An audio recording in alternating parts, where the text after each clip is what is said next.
Welcome to An Archbender's Journal, The Last Will of Lucy Sutton.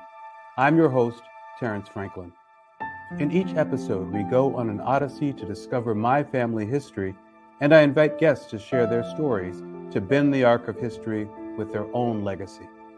You can find the show through YouTube, LinkedIn, Facebook, Apple Podcasts, Spotify, Google Podcasts, and more.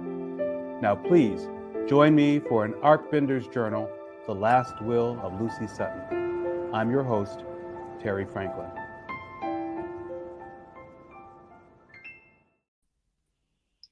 Hey, Rob, you're here. Rob Watzke is here with us today. Hey, Terry. I'm good. How are you? Thanks for having me. Oh, it's such a pleasure to have you here. I was telling you before we went on that I think the unofficial title to this show is Terry gets to talk to his favorite people. So, you're one of those. So I'm just glad you're here to share. Cool. Good. And then underneath it says, and they get to talk to Terry. So that's the pleasure for everybody else. There you go. So Rob Watzke of Turbine Arts Collective. Turbine Arts Collective. Rob is an award-winning writer, director, editor, and teacher who founded the Turbine Arts Collective, a Los Angeles-based nonprofit organization dedicated to the exploration of creativity. So Rob, that's your basic title officially and what Turbine Arts Collective does. But Right. Why don't you tell us a little bit about Turbine and what it really is and part of how the mission really plays itself out? Right. So about 10 years ago, I started running independent improvisational theater workshops. That had been my creative practice for 20 plus years before that, and I thought I wanted to share what I had learned with other people. And so I started a weekly class that became 2 weekly classes and 3 weekly classes. And I tended to get a lot of people, not just actors or people who wanted to be actors, but people who wanted to kind of just get on their feet, shake out the cobwebs, learn how to communicate better, and just play. And so as I got to know some of these people, I thought, there's a lot of people I know who might not be attracted to this kind of workshop, but they would be attracted to some kind of creative practice. So I started to do some research, and I was really affected by a study that Adobe did that looked at creative practice. And kind of unsurprisingly, they found that having a creative practice makes you feel better. And it was across all socioeconomic levels and types of people and backgrounds. Everybody feels better when they feel like they're doing something creative, but a lot of people feel like they don't have a place to do that. And I think more importantly, permission to do it. And so after about 5 years of teaching these workshops, and we would also do live shows that were always just throw money in a bucket for a different charity. We arranged or learned how to create a nonprofit organization, but I wanted it to be something more than just how I express my creativity or what my creative practice is. So the first thing we did is we organized these shows that we called the montage, where we would get people of all different creative disciplines to come together and show what they do, and for an appreciative audience. And it became a really great kind of sharing evening with participation with audience, and it was informal, and these great performers from all different writers and storytellers and musicians and jugglers and performance artists and dancers, all getting up and sharing what they did. Yeah. and including yourself. And so we that became sort of the basis for what Turbine wanted to be, this place where people could share their creativity, practice their creativity, and also see other people's creativity and be inspired by it. Not everybody is going to want to get up in front of an audience, although in Los Angeles, almost everybody does. But you almost feel like somebody in Los Angeles, a lot of times you feel like if you're writing something, people's first question is, well, what are you going to do with it? Well, the answer can sometimes be, I'm just writing something. I'm just doing it because it makes me feel good. And so we've had an opportunity to host workshops from a wide variety of different kinds of practitioners and artists. It kind of culminated this past summer when we were given some funding by the Department of Cultural Affairs here in Los Angeles, and they gave us the Lankershim Arts Center in the NoHo Arts District, and we supported between 60 and 70 different artists presenting what they did. We did multiple workshops, everything for free, and it was a really cool summer, and especially coming out of COVID, right? Because that's been a real challenge for everybody. So that funding finished, and now we're kind of looking for the next way to take Turbine forward and support as many people as we can. That's what we're doing now.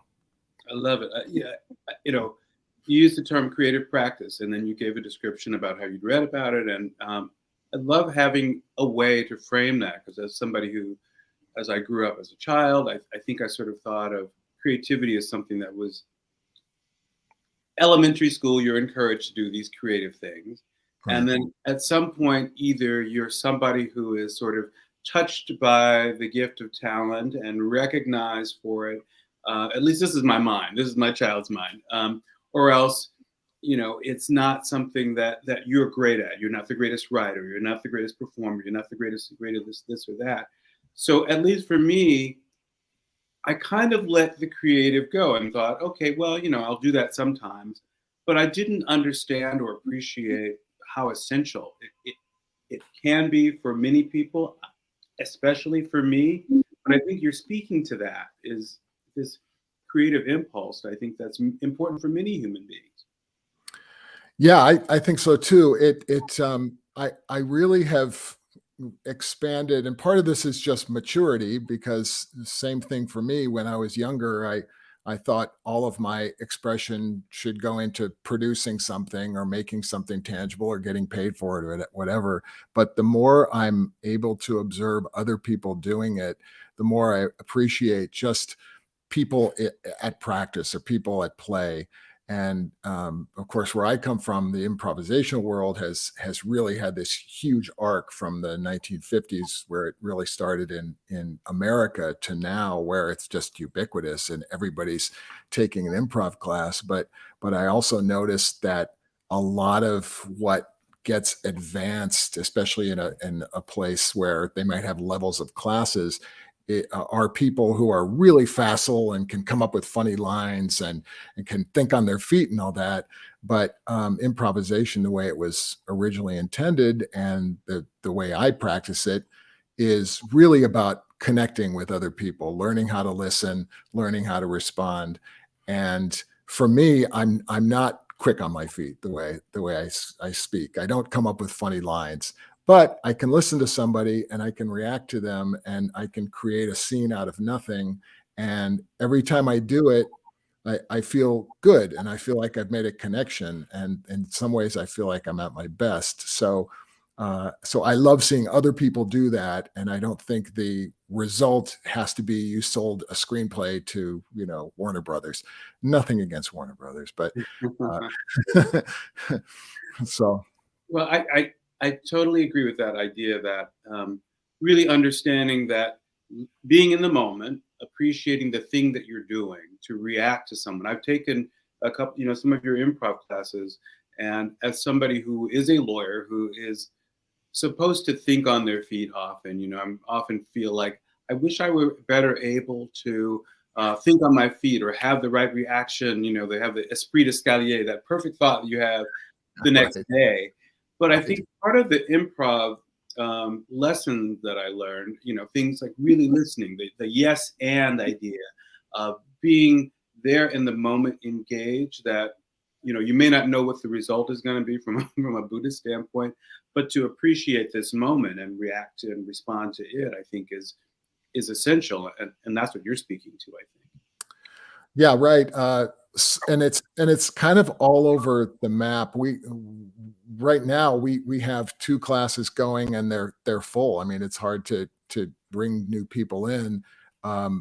But what we're hoping to do is have other kinds of classes that, because like I say, like it may not be natural for somebody to get up on stage in front of a bunch of people. And I've run into a lot of times where, as I've evolved as a teacher, you kind of watch somebody doing something and the first reaction might be, oh, they're not getting it.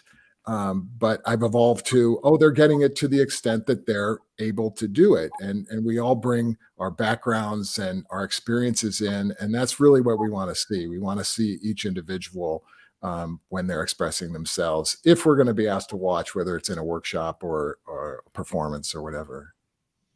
That's so valid and so valuable. And, you know, I'm a word person, so I end up finding myself talking about things like, you know, creative practice or, you know, the idea of play.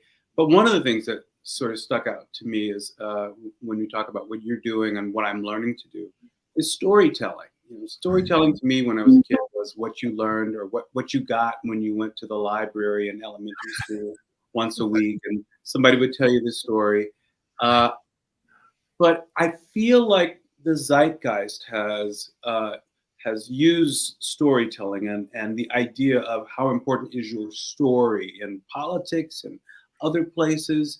I wonder if you have some thoughts on the importance of storytelling and how it's risen to become, or at least we understand or have more respect for it across the board. Sure. To me, the storytelling is really simple. It's the sharing of personal experience. And there has been an explosion across the country and the world, really. And I think the Moth can be credited with a lot of it, of people who wouldn't normally be considered performers getting up, telling a personal story, something that was important to them, and the rest of us listening and being affected by it. I think that we do, at least at Turbine, or what I'm hoping is happening, is we've got a real expanded view of what storytelling is, kind of culturally right now. I know that I've seen dancers tell a story that's very personal to them, but it's a different format. And of course, storytellers, musicians.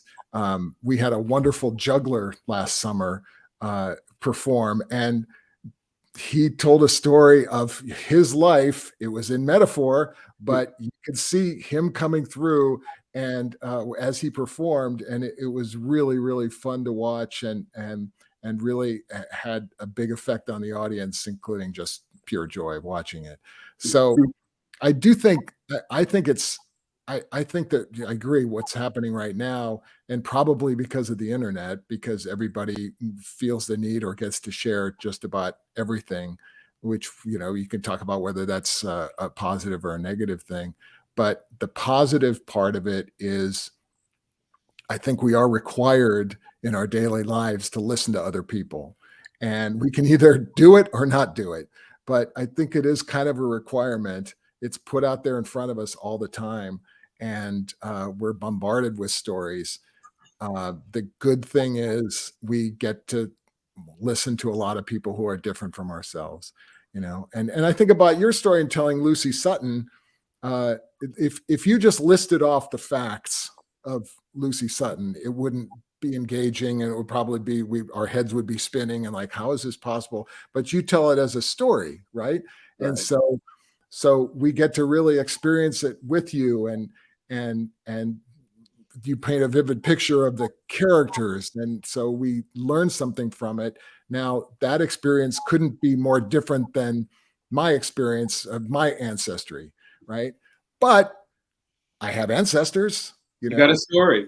Yeah, and I relate to it in terms of, wow, this is what Terry's family went through, and this is what created you.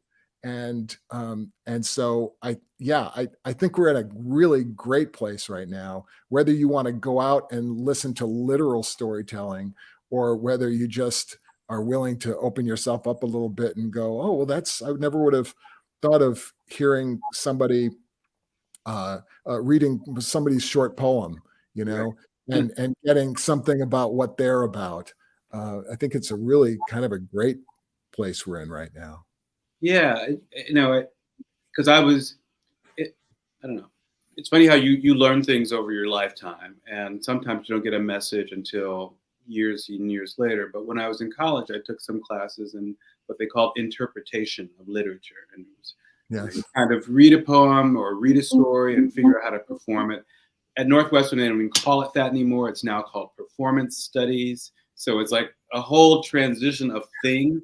But I think it's really about storytelling. And recently I've read Joseph Campbell on the sort of classic essential hero story, because I had to sort of understand that as I'm doing other creative things. Right. And the essence of what we are as human beings, I think, is captured in the idea of storytelling, because it's through storytelling from generation to generation to generation that what it means to be human, what it means to grow and develop and to change gets transferred. And so every story is an opportunity for one human being to connect with another. And I think that's what you're doing. Well, I hope so. I know that, you've talked about back in college. I mean, I know that as I've grown and gotten more mature and left the Midwest, which is, its own little, I grew up in a very wonderful, cultural, liberal little pocket in the middle of the Midwest, but I was around a lot of people who were closed-minded, and it probably affected me a little bit. Somehow I knew I wanted to explore other things. I came to Los Angeles at 22. I didn't know anybody, and over the years, I hope that my empathy has grown because of the way Los Angeles is and the way you can go 10, 15 minutes in any direction and see a completely different culture than your own. And I think that's at our best, we celebrate that here. And that was another reason why we wanted to start doing these montages, is we wanted Turbine to look like LA and all the best parts of LA. And so we were able to invite other people in. But I agree. There's something about being exposed to someone else's experience that I think, if you're not just going to completely reject it out of fear or something like that, your empathy is going to grow. At least I hope it has for me. It shows in everything you do, really. You are always, I don't know, you always have a big, expansive heart and empathy for hearing what people have to say, and then helping them find a platform to express it in a way that touches other people. So I thank you for that, and I'm looking forward to whatever is going to be the very next thing. I don't know if it's more montages or what's going to be on the horizon for Turbine, but yeah, no, it's been hard. It's been hard coming out of COVID, which I feel like we all still are. And two of the places where we traditionally held things closed down during COVID, and one of them was a 2-theater complex, and the other was a place in the Valley that we used regularly. And so it's about finding space, which is expensive here. It's about finding partners. But we'll figure it out, and those things will present themselves to us, and we'll figure it out somehow. I didn't mention this before in our sort of pre-chat notes, but you talked about the fact that due to COVID, we lost space. But I kind of wanted to take a moment just to give a shout out, because one of the things that you did with Turbine during COVID and right after George Floyd was killed, you had this platform, a video platform, and you said, there are people who are feeling all kinds of feelings, or who are feeling hurt and angry and upset, and they need a place to be able to share how they're feeling, and to be able to share their stories about these experiences. And you put together this program, This Is Now, and I don't remember if we did 7 or 8 or whatever, But on Sunday evenings, and we would get together on Zoom because we were in the middle of a pandemic and we couldn't hug each other, but we hugged each other with our words. And I just want to thank you for that. I don't know if you had any thoughts or recollections about. I mean, those. I'm getting choked up remembering how important it was. Yeah, I mean, talk about trying to find something. The positive isn't the word, but something that feels like it came out of a horrible event that somehow caused connection or allowed us to connect. And I'll be honest, Terry, it wasn't any great benevolent thing. It was that George Floyd was murdered that week, and we had an improv Zoom show scheduled for that Sunday. And besides the fact that nobody really needed to watch improv over Zoom, it was not very effective. Challenging, but you managed to figure out how to do it in creative ways. We sort of figured it out, but it would have felt really weird because, you know, one of the things we try and do when we're improvising is just be aware of what's going on around us and be aware, you know, and all those things. And what are you going to do a bunch of improv around that terrible event? And so we had already done so many montages that we had so many artists that were now friends. And I just put an email out to everybody and just said, what do you think? You want to come on and you can do something, you can sing, you can talk, whatever it is. And it was really, the response was great, number one. And number two, for everybody who watched, and you hosted them beautifully, and for everybody who watched, it was cathartic. You know, it wasn't, we all of a sudden we kind of weren't alone in that moment. And it also was honestly really good for me because I'm still at this age learning that I don't need to always give my opinion about stuff. You know, I don't have to say, I think this, or I think that. And that was a situation where, you know, somebody my age, my background could just sit back and just listen to how it was affecting people who were, you know, triply, quadruply affected by this event. And it was really, really important. And so the last one we did this summer, if you remember, we kind of expanded it to LGBTQI performers, and that was really cool. And, you know, it's just a matter of having space. You know, we'll do it again for sure. You're humble in suggesting that you didn't play an important role, but, you know, you talked before about empathy and what you brought and what you learned, and whether you learned it here in LA or not, I don't know. But the fact that you were able to hone in on this possibility and to use it in such a positive way, it really inspires me. So I guess I'll ask you, you know, who inspires you? Are there people or things that happen that inspire you? And before I ask my final question about bending the arc of justice, well, it's a pretty wide net. Rather than like individual artists, I mean, when I was younger, I would have said certain filmmakers or certain writers or editors or performers. Now I obviously get inspired by my family. I get inspired by my wife and my daughter, and I get inspired by my friends, many of whom aren't famous, but they're expressing themselves beautifully through their own creative practice, whether they do it in front of an audience or not. I get inspired by my students all the time. Some of them have become colleagues and friends.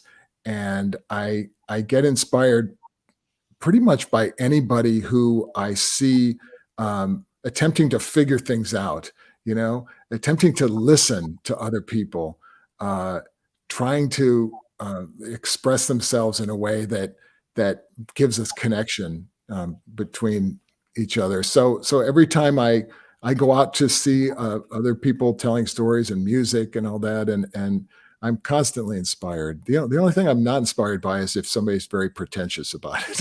You know?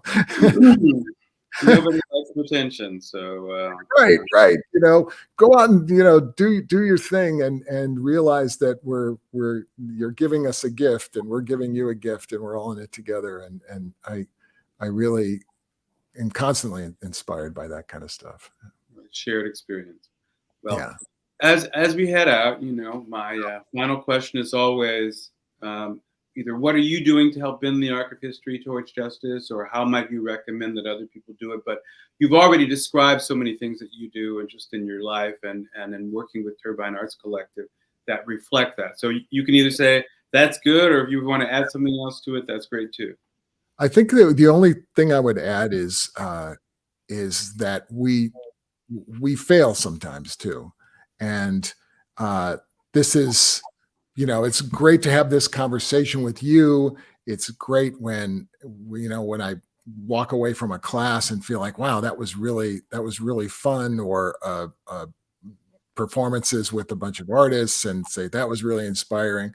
And sometimes you wake up and you got your job and you got to go and do it, and you don't feel so inspired, and that part is good too. But I think that this thing we've been talking about, listening and empathizing, is a really, really important thing for us right now in this moment. At the same time, I think we can listen and kind of wade through whether somebody is trying to feed us disinformation or something that's just meant to negatively impact people. And we get a chance to also be empathetic toward people who might be negatively impacted by somebody who lying to them. And so that's kind of a cool thing too right now that we have an opportunity for. So I love it. Using this moment to be mindful, to Yes. really hear and to use those skills from improvisation, to be in the moment, to listen, to hear, and then to recognize that maybe there's going to be a little failure here, but in a long time we're growing and learning, and that's the way we all move forward. Absolutely. Just like you do it, Terry.